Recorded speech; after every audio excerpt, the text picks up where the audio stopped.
On April 6th, writer, independent scholar, and activist Alexis Pauline Gumbs and Black feminist film school co-founder Sangador Akinwale invited participants in an ancestral listening exercise to watch the dinner table scene from the film The Color Purple, a scene where Alice Walker's character, Miss Seeley, a mother of 2 children who have been taken from her at their birth, confronts her abuser and claims her liberation. This poem arose as a collective creation from that gathering. We have more than enough power. We have more than enough energy. We have more than enough light. We have more than enough wisdom. We have more than enough memory. We have more than enough protection. We have more than enough power to manifest what we want and repel what seeks to harm us. We have more than enough love. We have more than enough love to go around. We have more than enough connection. We have more than enough connection to love. We have more than enough mothering touch. We have more than enough time. We just have to make space. We have more than enough time. We have more than enough space. We have more than enough joy. We have more than enough stories and courage to heal our worlds. We have more than enough fire. We have more than enough peace. We have more than enough activation. We have more than enough meaning. We have more than enough sweetness. We have more than enough laughter. We have more than enough beauty. We have more than enough kitchen tables. We have more than enough reasons to love ourselves as we are.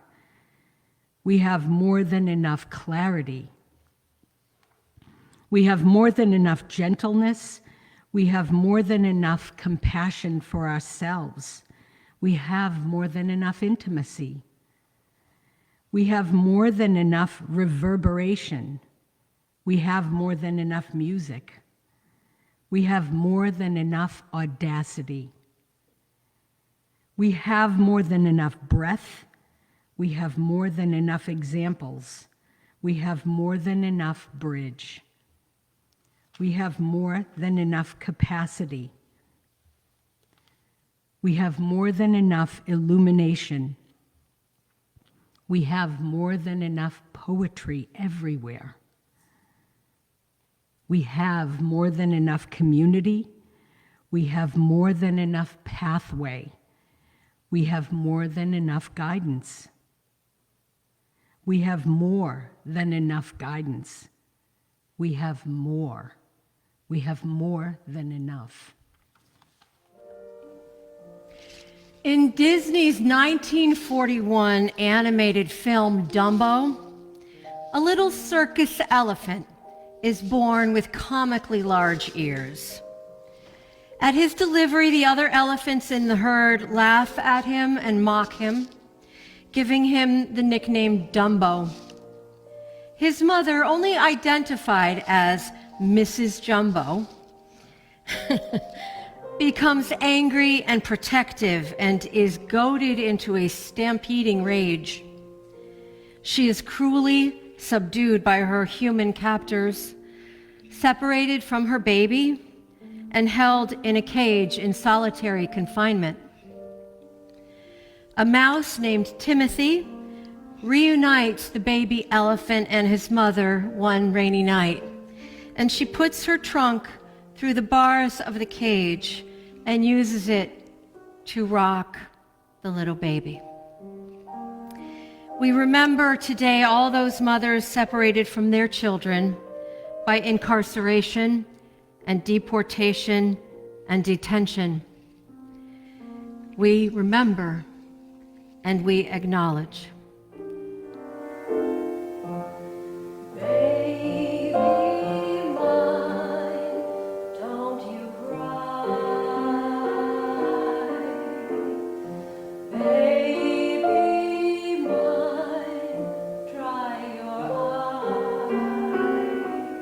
All those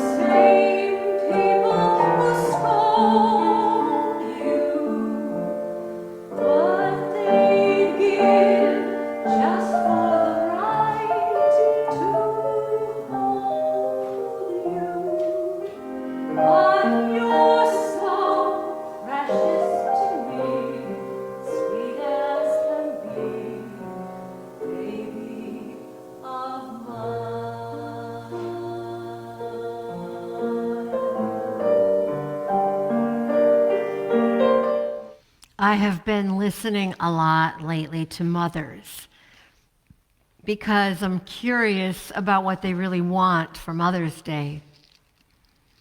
What I heard is that they want a night in a hotel by themselves. No kidding. Thousands and thousands of them. Some of them are even getting that. Others, knowing that a night alone in a hotel isn't possible, are fantasizing about having someone, anyone, be the one to make the plans to do whatever celebratory thing it is that they will be doing today. They appreciate the breakfast in bed, but not the cleaning the kitchen afterwards, the grocery shopping they're expected to do to replenish the milk, eggs, flour, and other staples in the kitchen that their spouses or partners and children take for granted will always be there when they want them. Mothers want sleep. I hear this a lot. And they are desperate for help around the house that isn't predicated by, what do you want me to do? And I'll do it. They do not want to have to be the only ones in the household noticing what has to be done and either doing it themselves, begging other family members to do it, and then being expected to hand out generous praise for the everyday tasks that every household requires to stay operational. I love that I can say this morning as a single woman with no children, because no one's going to wonder if, I'm sending a passive-aggressive message to my own partner and family. I'm just truly a messenger here. And this is more the feedback from mothers of small children. Is there any arrow so sharp as the deep primal pain of the mother in our imaginations, our bodies, our emotional lives, our souls? I don't think so.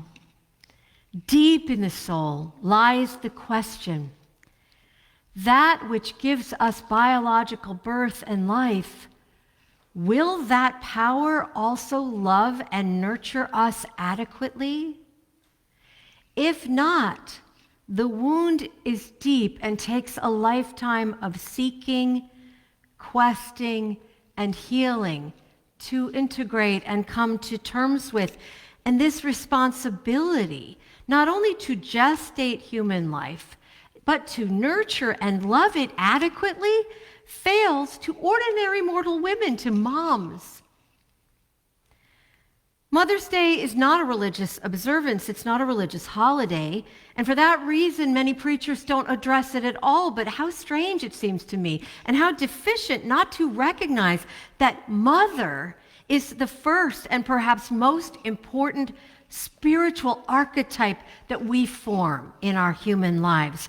This archetype forms when we are pre-verbal, completely dependent, almost unimaginably vulnerable as babies. So this day rolls around and we hear about it, whether we choose to or not. Some of you may be avoiding it for reasons of just pain and grief. And we are willy-nilly thrust into an encounter with our idea of Big M, mother, and the reality of our own moms, if we knew them. And for women and anyone with a uterus, our own experiences with fertility, reproduction, pregnancy, parenting. The sharp arrow of pain today can be connected to infertility, deep unmet yearnings, secret struggles with doctors and testing and hormones and viable or non-viable embryos. It can be connected to the adoption journey.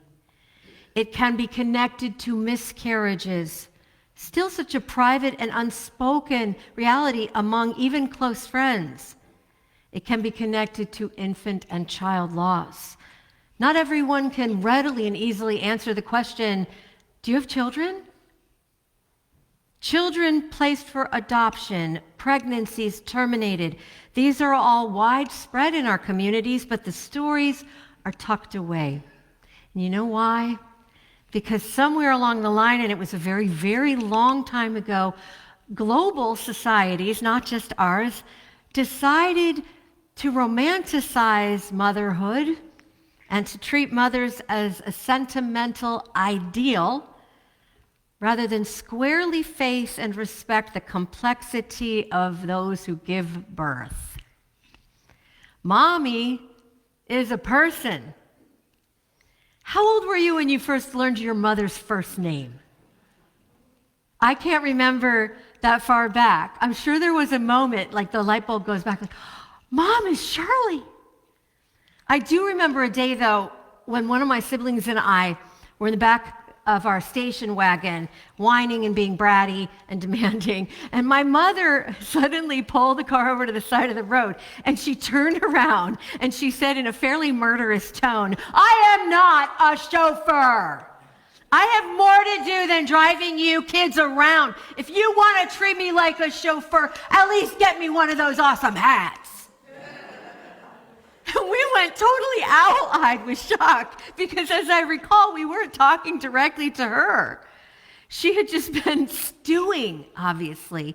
She'd been driving around all afternoon, and she let us know, I'm a person.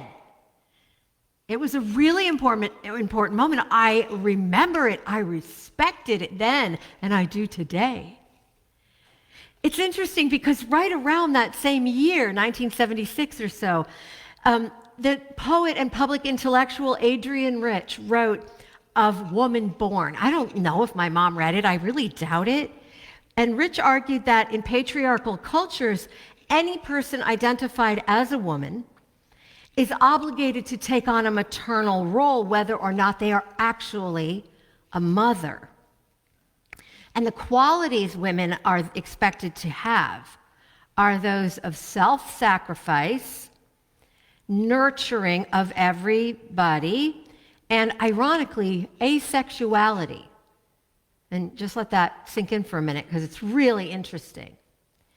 Women who refused or subvert those expectations are condemned, Rich argued, and treated with suspicion or deemed to be of no social value.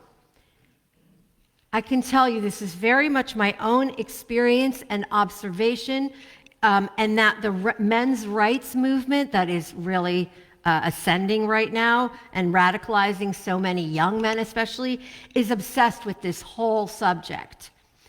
But that's another topic for another time. It's very related, obviously, though.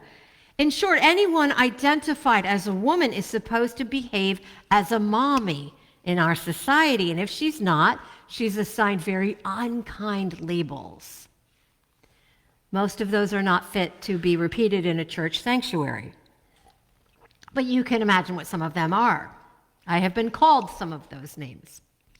A good exercise to do is to investigate what value, purpose, and labels we all unconsciously assign to women who are not easily identifiable as moms. It's a lot of unconscious bias around that to unpack. In conversation with white feminists like Adrienne Rich, Audre Lord wrote just a little bit later in 1982 from a Black lesbian perspective about the erotic mother archetype, whose strong life force is not just used in service and domestic servitude to others, but as a generative power within itself. This is from her essay, The Uses of the Erotic as Power. And remember, eros is another kind of love. The erotic, she writes, is an assertion of the life force of women, of that creative energy, empowered, the knowledge and use of which we are now reclaiming in our language, our history, our dancing, our loving, our work, and our lives. I love how Lord's claiming of eros, the erotic, offers an alternative to the sanitized mother of patriarchal fantasy. A woman who is always nurturing, leave it to Beaver, the cookies always, no needs of her own, and just sexy enough to be appealing to her husband, because there's always supposed to be a husband in that model of society. The erotic here is not about sexiness, it's about energy, life force, and that involves the expression of emotions, real emotions, like the rage my mother showed, like ecstasy, freedom, self-expression. And this is a renewable energy source that can power the world when released from all of us. Women need freedom and support to be this, to model this, more than they need one day a year for flowers and eggs Benedict, although those are also really nice.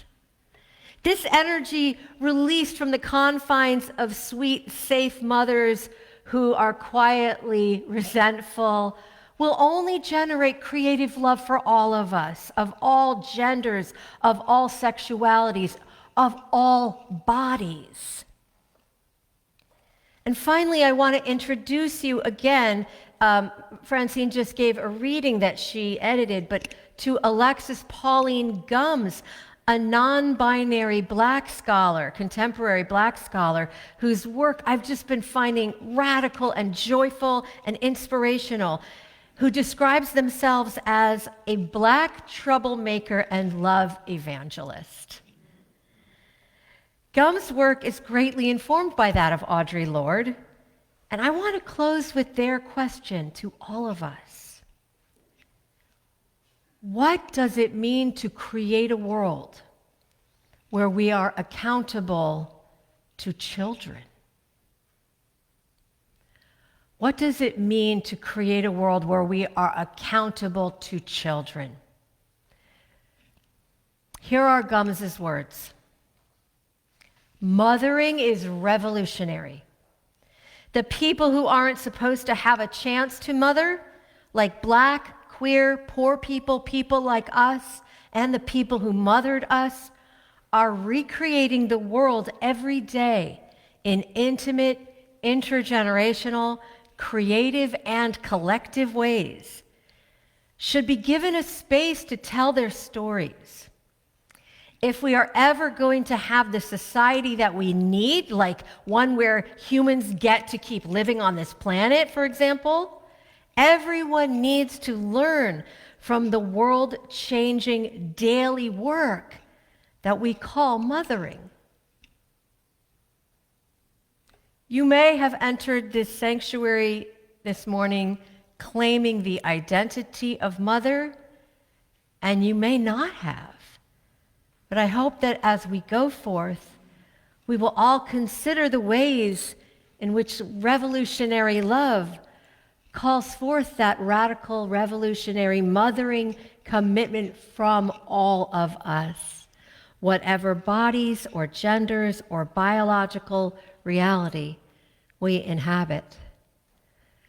We have more than enough love.